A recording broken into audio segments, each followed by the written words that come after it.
ایک دفعہ کا ذکر ہے کہ دو میاں بیوی تھے، ان کی عمریں کافی زیادہ ہو چکی تھی، تو بیوی کے پاس ایک خطیر رقم موجود تھی، تو اس نے اپنے خاوند سے کہا کہ میں یہ رقم اپنے بیٹوں کو دینے کے لیے جا رہی ہوں۔ خاوند نے اس سے کہا آپ کیوں ان کو دے رہی ہیں؟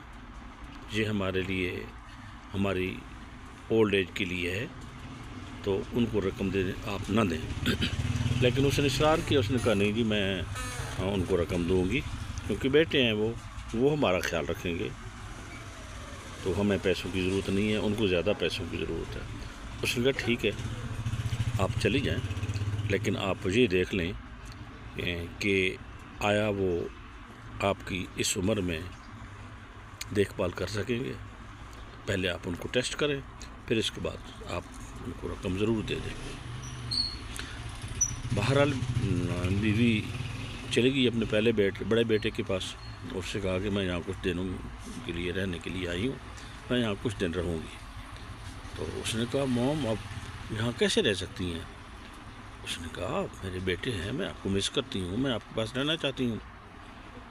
اس نے کہا نہیں آپ ایسا کریں کہ آپ چھوٹے بھائی کے پاس چلی جائیں۔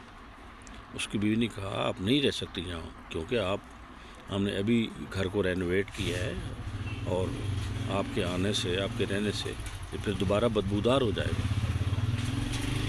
وہ بڑی مایوس ہوئی اور واپس آ گئی، دوسرے بیٹے کے پاس گئی اور اس کو کہا کہ بیٹا آپ کے والد کا آپریشن ہے، اس کے لیے مجھے 8,000 روپے چاہیے۔ تو چھوٹے بیٹے نے کہا کہ آپ کو معلوم ہے ہماری تنخواہ بہت کم ہے، میرے پاس کوئی پیسے نہیں ہیں۔ اس نے کہا میں آپ سے پیسے ایسے نہیں مانگ رہی، میں لون مانگ رہی ہوں، ادھار مانگ رہی ہوں، میں ودن 3 منتھس آپ کو لوٹا دوں گی۔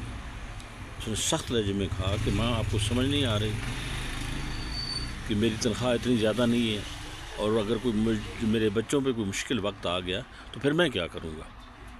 میرے پاس تو پیسے نہیں ہیں آپ کو دینے کے لیے۔ بہت مایوس ہوئی اور اپنے خاوند کے پاس آ گئی، ساری کہانی سنائی۔ اس نے کہا نو پرابلم، ڈونٹ وری، پریشان مت ہوں، آئیں ہم اپنی نیکسٹ لائف کو گزارنے کے لیے اکٹھے رہیں گے اور ایک دوسرے کا خیال رکھیں گے، اور آپ یہ ذہن نشین کر لیں کہ اس عمر میں آپ کا کوئی اور خیال رکھنے والا نہیں ہے، اور نہیں ہوگا، اور نہیں خیال رکھے گا۔ آپ بیٹھیں، میں آپ کے لیے چائے بنا